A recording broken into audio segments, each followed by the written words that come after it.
gian khó har thim nuaya lukuna truin lungai mitri kabianga luangin kalalba mel duom kamuana dili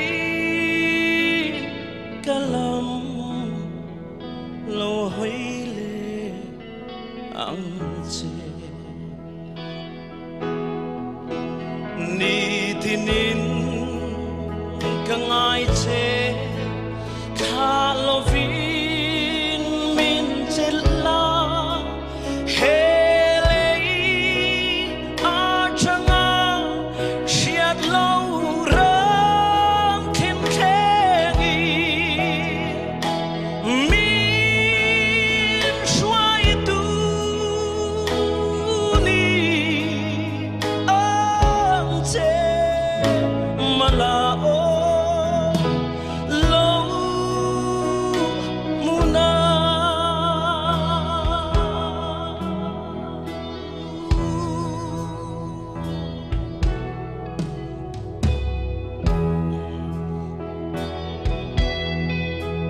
Ramzavga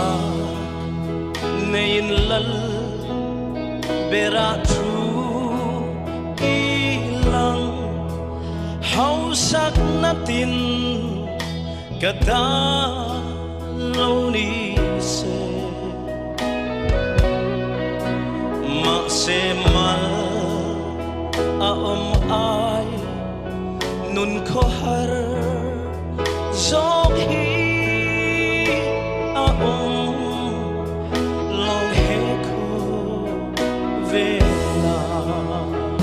Hallelujah. Ni tinin kangai che tha lovin min chela hele ya changa chiat lo ran khen kheni ni shwai tu ni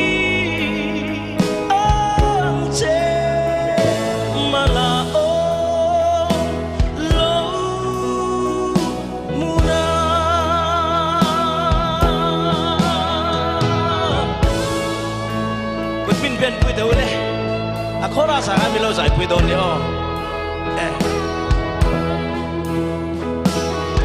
Ramzau tak nein lal bera chu ilang, au sak natin kata lau ni se. Ramzau tak nein lal bera chu ilang, au sak natin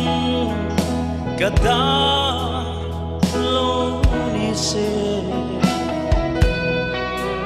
ma se mal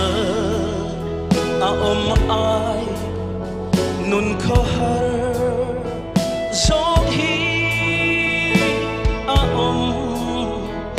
lo he ko vela inside the law chorus ni